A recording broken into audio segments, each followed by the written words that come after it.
September 1959. The Cold War burns at its coldest point. Two superpowers locked in an invisible war fought not with bullets, but with secrets, technology, and the terror of nuclear annihilation. The Soviet Union has just stunned the world. Luna 2, their second moon probe, has successfully impacted the lunar surface. For the first time in human history, a man-made object has touched another celestial body. Premier Nikita Khrushchev stands before the United Nations, triumphant, presenting President Eisenhower with a replica of the Soviet pennant now resting on the moon's cratered surface. The message is clear. We are winning the space race, and with it, the future itself. But in the shadowed corridors of CIA headquarters in Langley, Virginia, a different kind of victory is being planned. One that won't make headlines.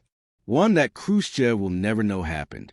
A theft so audacious, so perfectly executed, that it will remain buried in classified files for decades. This is a story of how American intelligence officers kidnapped a Soviet spacecraft in broad daylight, examined its secrets through the night, and returned it before dawn, leaving no trace they had ever been there. The year is 1959, and the Soviet Union is touring the world with its exhibition of industrial and economic achievements. It's propaganda on wheels, a carefully curated showcase designed to prove Soviet technological superiority to skeptical Western audiences. There are displays of industrial machinery, consumer goods, models of nuclear power stations, and hydroelectric dams. Soviet citizens beam with pride as they guide foreign visitors through the exhibits, answering questions in carefully rehearsed English and French. But two exhibits draw the longest lines and the most camera flashes.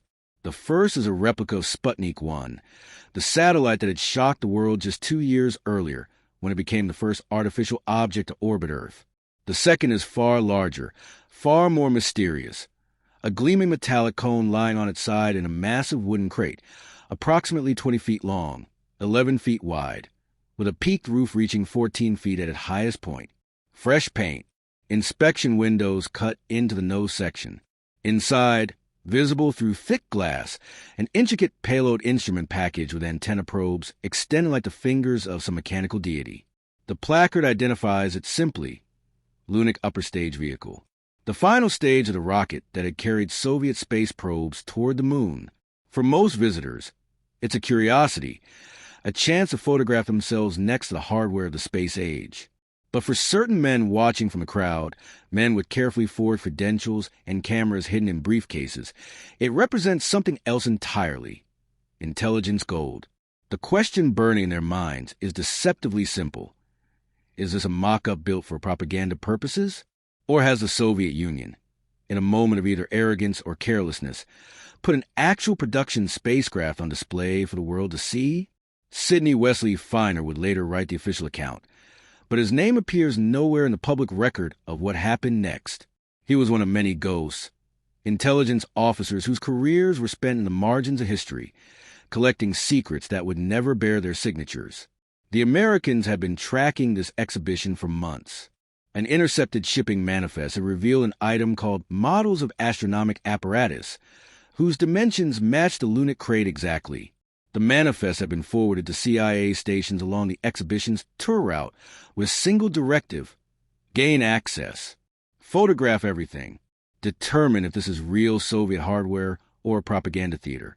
At the first stop, they succeeded. After the exhibition closed for the day, a carefully orchestrated operation granted a team of intelligence officers 24 hours of unrestricted access to the Lunik. What they found exceeded every expectation. This was no mock-up. This was a production item, a real spacecraft from which the engine and most electrical components had been removed, but whose structural characteristics, wiring format, and construction details told a story the Soviets never intended to share. The analysts worked through the night, taking measurements, documenting the structural engineering, estimating engine size from mounting brackets, tracing cable runs, photographing every accessible surface. But there was a problem. They had gathered invaluable technical intelligence, yes, but they hadn't obtained what they needed most: factory markings. To understand why factory markings mattered, you have to understand how intelligence analysis really works. It's not about dramatic car chases or shootouts in darkened alleyways. It's about patience, pattern recognition, The painstaking assembly of mosaic from 10,000 tiny pieces. Every component produced in the Soviet Union bore markings, stamps, stencils, etched codes that identified where it was manufactured, when it was made, which production line it came from, sometimes even which shift was working that day. A bolt might carry a factory identifier.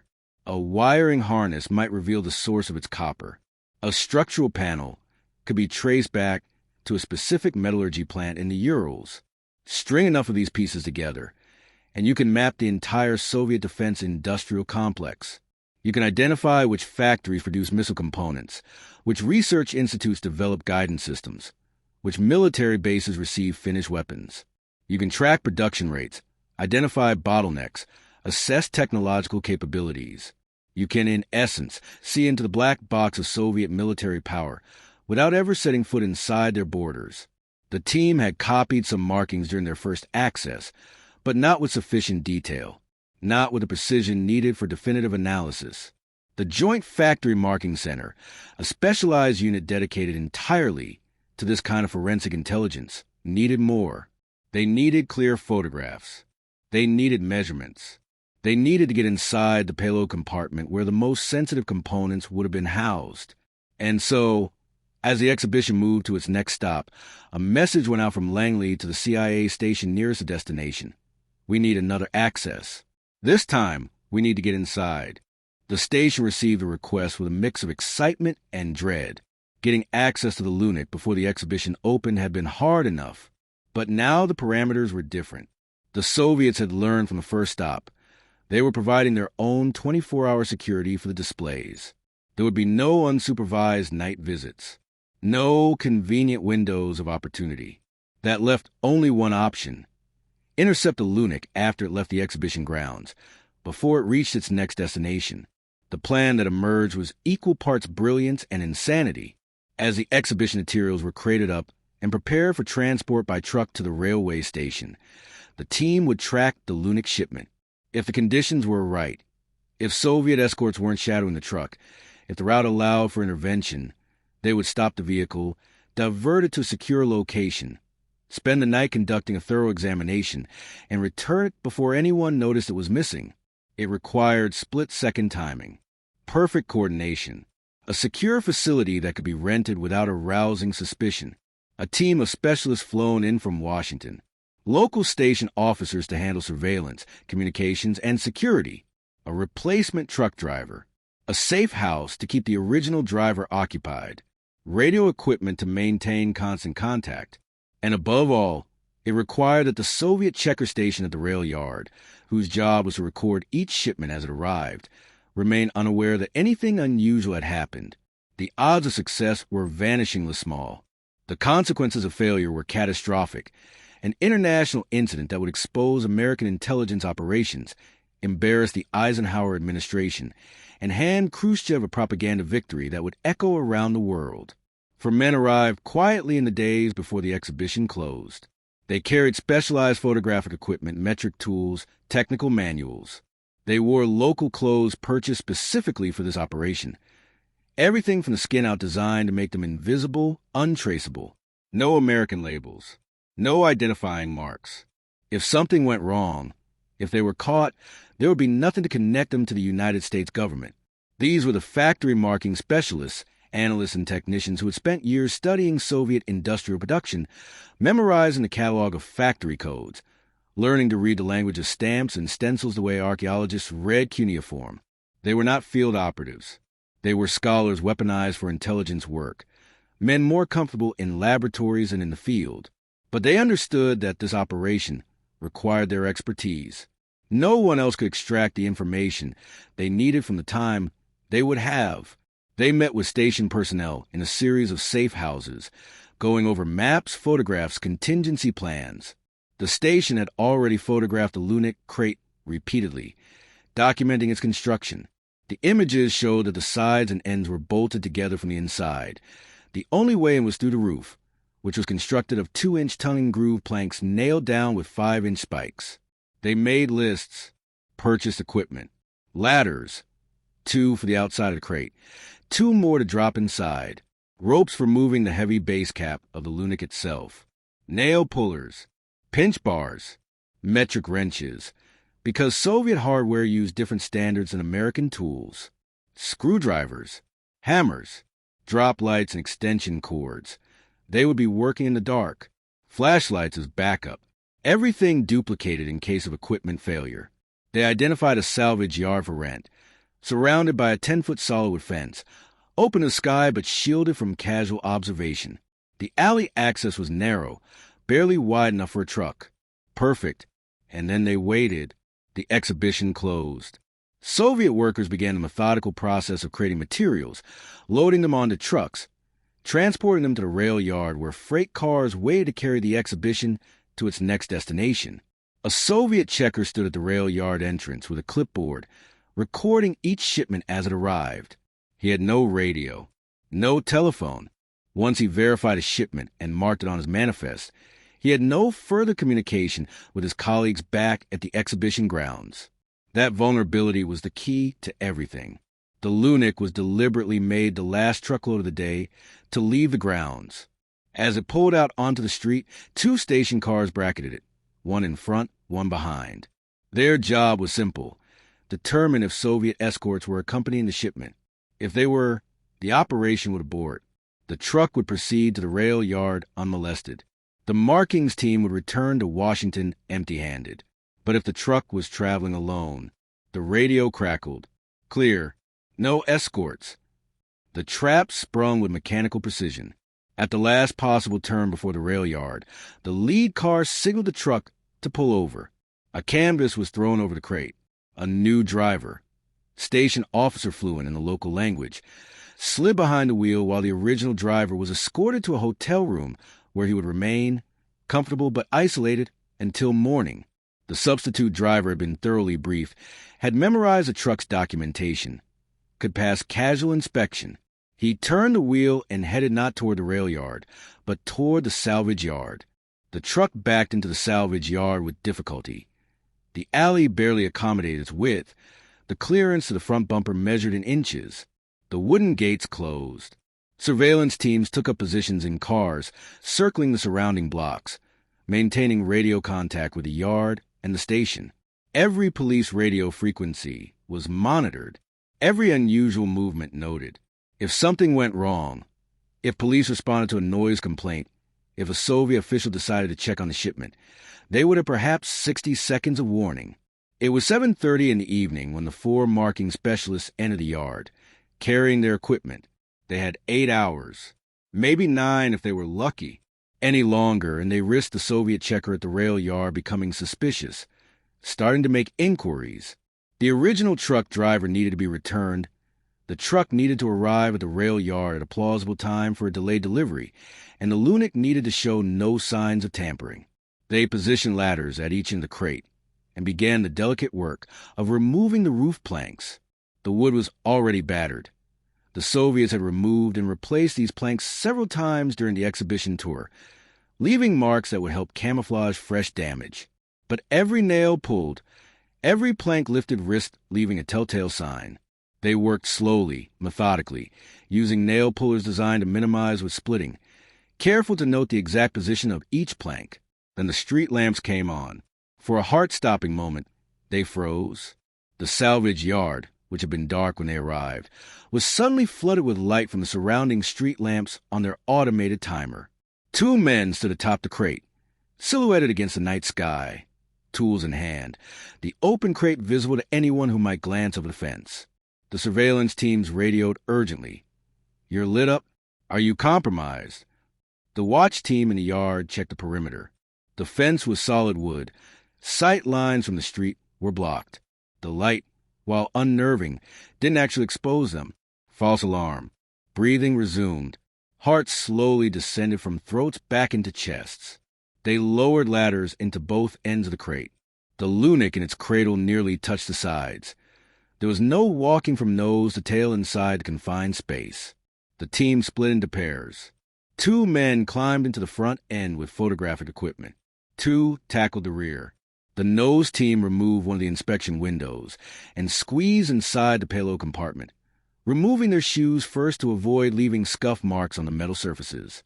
The payload orb sat in a central basket, its main antenna probe extending more than halfway to the tip of the nose cone. They filled their first roll of film with close-ups of factory markings on the orb itself, then sent the film out via one of the patrolling cars for immediate development, a quality check to ensure the camera was functioning properly, the lighting adequate, the focus sharp. 20 minutes later, word came back. Negatives perfect. Continue. They worked with the focus intensity of surgeons, photographing every visible marking, hand-copying codes too small or too obscure for photography, making detailed sketches of component layouts. Each photograph was logged, each marking cross-referenced against their mental catalog of known Soviet factory codes. They were building a map, not of the spacecraft, but the entire Soviet space program's industrial infrastructure. At the tail section, the other pair faced a more complex challenge. The engine compartment was sealed by a large base cap attached to its flange by approximately 130 square-headed bolts. They selected metric wrenches from their toolkit and began the tedious process of removing each bolt, organizing them carefully for reassembly. Using rope slings, they maneuvered the heavy cap to one side. Inside, the engine had been removed, but its mounting brackets remained. The fuel and oxidizer tanks were intact, and there, protruding through a baffle plate that separated the nose section from the engine compartment, was the end of a rod that held the payload orb in place. This is where the operation became dangerous in a new way. The rod was secured by a four-way electrical outlet functioning as a nut, screwed onto the rod's end. But the outlet was keyed by a wire whose ends were encased in a plastic seal bearing an official Soviet stamp. It was a tamper-evident security measure. Breaking the seal meant they could access the payload basket for detailed examination, but it also meant they would have to recreate the seal perfectly, matching the plastic, duplicating the stamp, cutting and twisting the wire to exact specifications, or the Soviets would know immediately that someone had been inside. They radioed the station. Could the seal be duplicated? The answer came back within minutes. Yes. Bring us the seal. We have the materials. One of the team members cut the wire carefully, preserving both the seal and the wire length.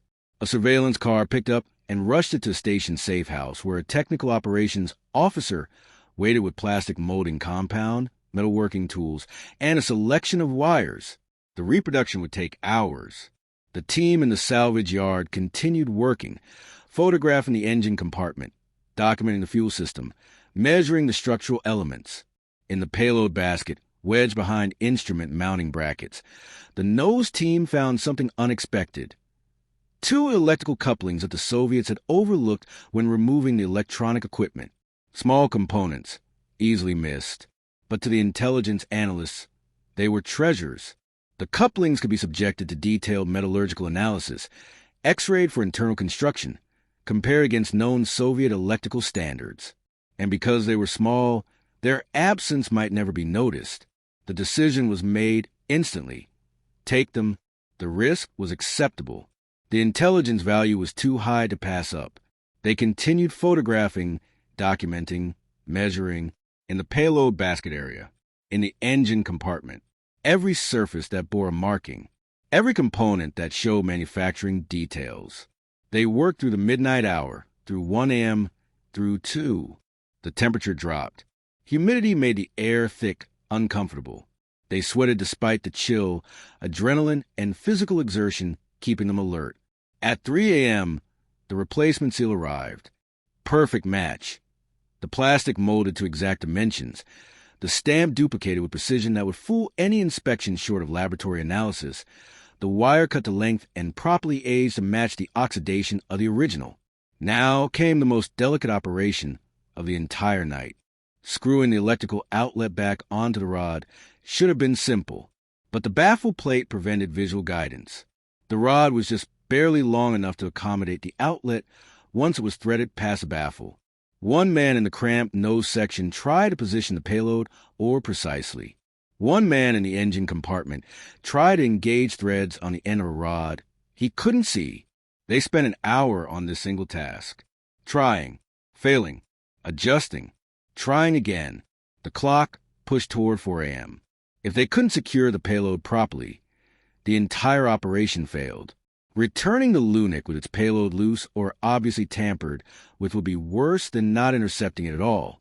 It would reveal American capabilities, expose sources and methods, trigger a counterintelligence investigation that would burn networks throughout the Soviet industrial complex. The man in the engine compartment felt the threads catch. Got it. He threaded the outlet carefully, not forcing, feeling for the proper seating. When it was tight, he wrapped the wire around the outlet exactly as the original had been configured, worked the ends into the plastic seal, positioned the seal so the Soviet stamp faced outward at the correct angle. They allowed themselves 30 seconds of relief, then continued working, double-checking the nose section, triple-checking the engine compartment, making absolutely certain no tools, no scraps of paper, no matches or pencils, or anything that could indicate foreign presence had been left inside. The inspection window was replaced in the nose section. The heavy base cap was maneuvered back into position, and the 130 bolts reinstalled, torqued to approximate specifications. They climbed out of the crate as the sky began to lighten. 4:30 a.m. The roof planks were nailed back into place. The canvas spread back over the crate. They packed their equipment, erased their presence, checked and rechecked for anything out of place. At 5 a.m., a driver arrived. The salvage yard gates opened. The truck pulled out and headed toward its rendezvous point where the canvas would be removed, and the original driver would resume his route as if nothing unusual had happened. The truck arrived at the rail yard at 7 a.m. The Soviet checker was waiting, having arrived for his shift at the usual time. He showed no surprise at the Lunik's arrival. He had simply assumed it was the last shipment of the previous day, delayed for some ordinary reason. He checked his manifest, made his notation, watched as the crate was loaded onto a flat car. The freight train departed on schedule. The exhibition continued to its next destination. The Lunik was unpacked, placed on display, viewed by thousands of visitors who had no idea that American intelligence officers had borrowed it for a night. To this day, there has never been any indication that the Soviets discovered what happened. The data collected that night was analyzed for months. The factory markings revealed information that would shape American intelligence assessments of Soviet space capabilities for years to come. The Lunik upper stage had been produced at a facility identified through component markings as associated with Vladimir Kelemay's Okibi 52 Design Bureau, though this attribution would later be refined as more intelligence became available. It was the fifth unit produced in its series, a detail that allowed analysts to estimate Soviet production rates for lunar mission hardware. 3 electrical component manufacturers were identified through supplier markings.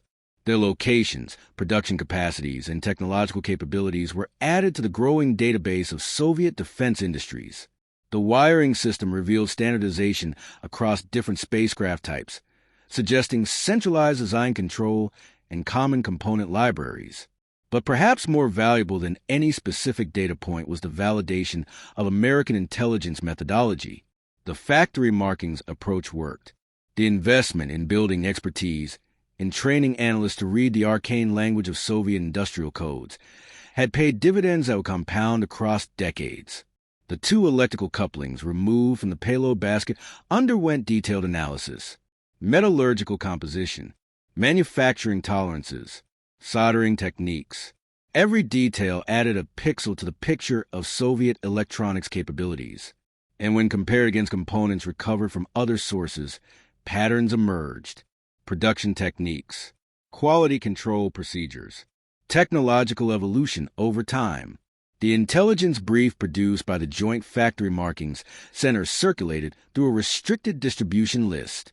No mention of how the data was obtained, just the analysis, the findings, the implications for national security. The operation itself remained classified, buried in files that wouldn't see daylight for decades. But what haunted the men who planned and executed this operation wasn't the technical success. It was the weight of the secret itself. Sidney Wesley Feiner, who would eventually write the sanitized account for studies in intelligence, spent years carrying the knowledge of what they had done. He couldn't tell his wife, couldn't tell his children, couldn't share the story over drinks with colleagues who would have appreciated the audacity, the precision, the sheer balletic coordination required to pull it off. This is a hidden cost of intelligence work, Not the danger, though danger is real enough, but the isolation. The psychological burden of living with secrets that reshape your understanding of the world while remaining forever unable to speak them. The specialists who spent that night inside the Lunik carried their own burdens. They had held in their hand hardware that represented the absolute cutting edge of human technology.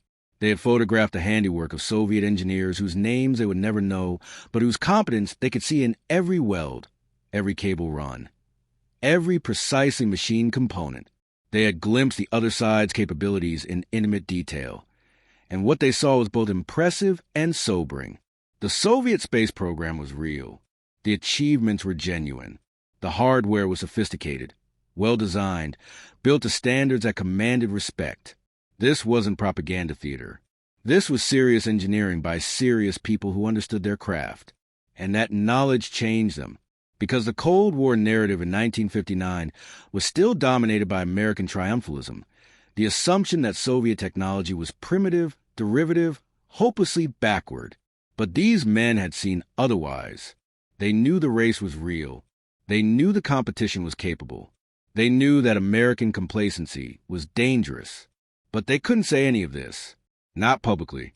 Not even privately to anyone outside the compartmented world of intelligence.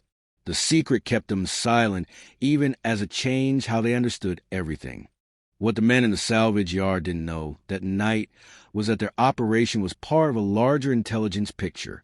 While they worked to extract technical secrets from the Lunik hardware, another team was focused on understanding Soviet launch capabilities, trajectories, and mission planning.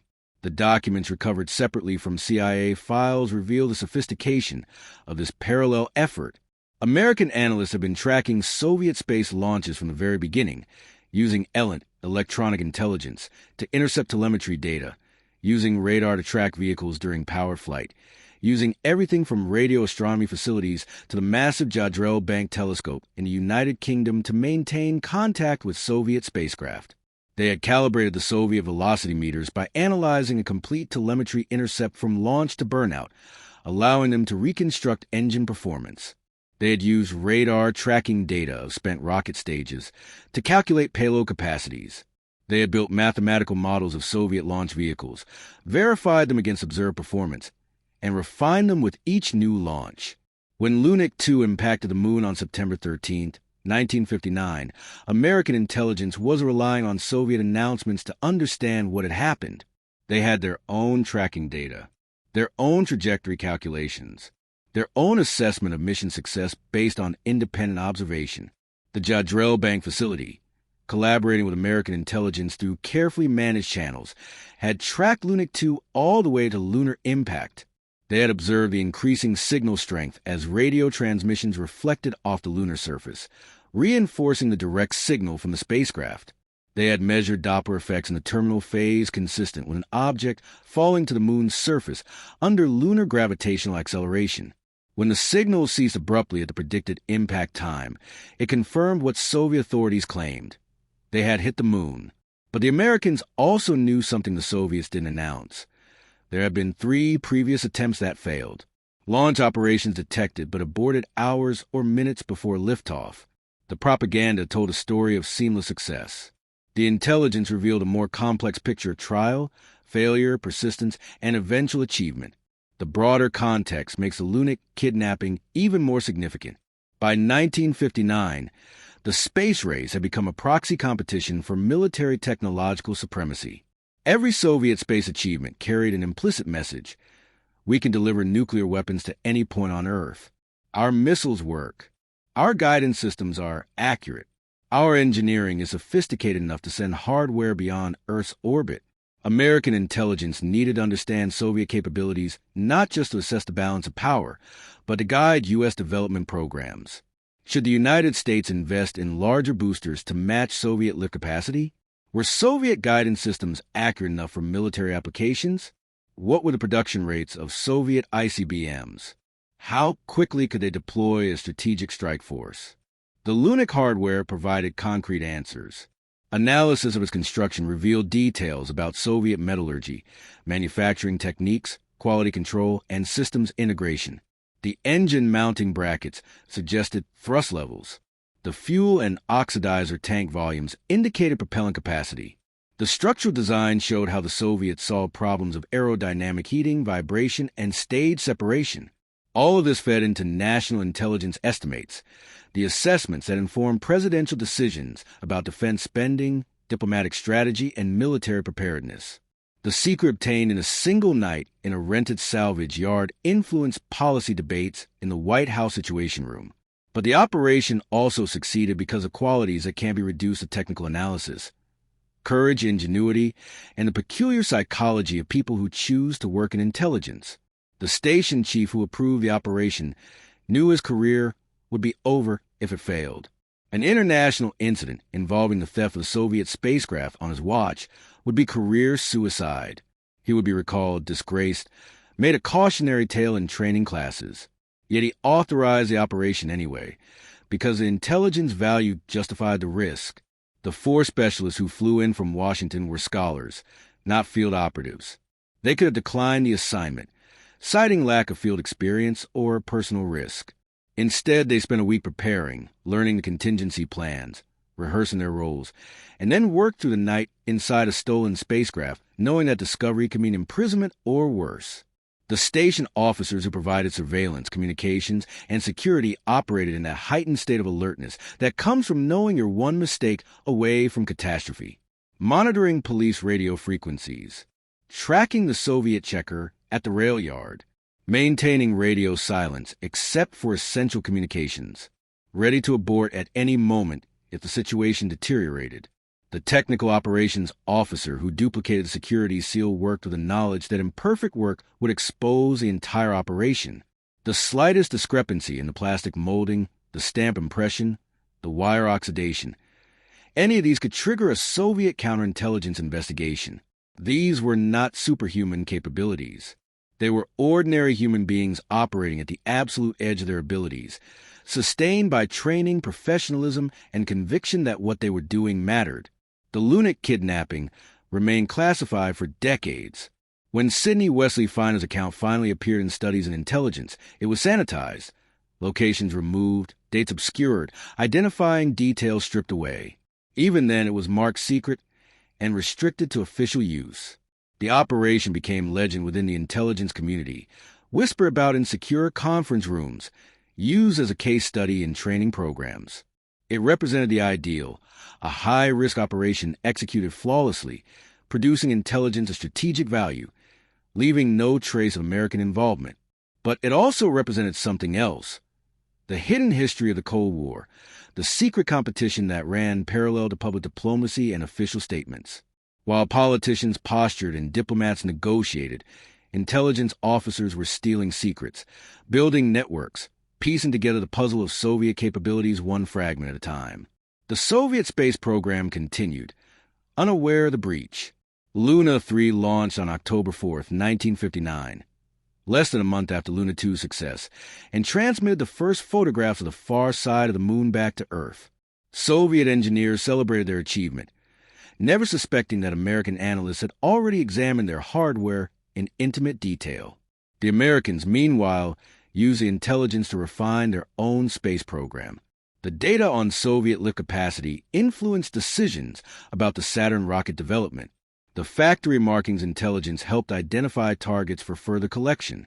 The success of the operation validated techniques that would be used dozens of times in the coming years as the intelligence community developed increasingly sophisticated methods for stealing secrets. In the end, what did the Lunik kidnapping accomplish? It provided technical intelligence that improved American understanding of Soviet space capabilities. It demonstrated that aggressive, well-planned operations could succeed even under high-risk conditions. It validated the factory markings methodology. It boosted morale within the intelligence community by proving that creativity and courage could overcome Soviet security measures. But it also revealed something profound about the nature of the Cold War itself. The competition wasn't just about missiles and satellites. It was about information. Who knew what, who could find out what others want to keep hidden, who could protect their own secrets while stealing the other side's. The men who spent that September night in 1959 working inside a borrowed Soviet spacecraft were soldiers in an invisible war. They fired no weapons. They killed no one, but they advanced American interests as surely as any combat veteran, and they did it by using intelligence in the truest sense: patient observation, careful analysis, and the courage to act on incomplete information. Their achievement remains classified in its details even today. The locations are still redacted. The names of most participants remain secret. But the operation stands as testament to what intelligence work can accomplish when brilliant planning meets perfect execution. The Lunik itself continued touring, eventually returning to the Soviet Union, where it was likely studied by Soviet engineers who never realized it had spent a night in American hands. The exhibition closed. The Cold War continued. The space race accelerated. And somewhere in the archives of the Central Intelligence Agency, locked in vaults that few will ever access, the complete record waits.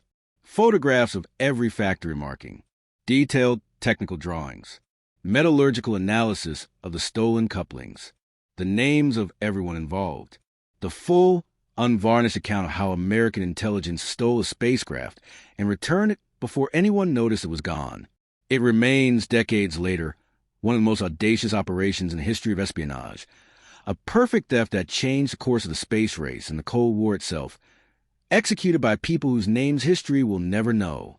That is the real cost and the real achievement of intelligence work: to change the world while remaining invisible in it, to carry secrets that reshape nations while never being able to speak them, to serve in silence and be remembered, if at all, only in redacted documents and legends whispered in secure rooms. The Lunik kidnapping succeeded not just because of good planning or technical expertise, but because human beings were willing to carry that burden. And that, perhaps, is the deepest secret of all.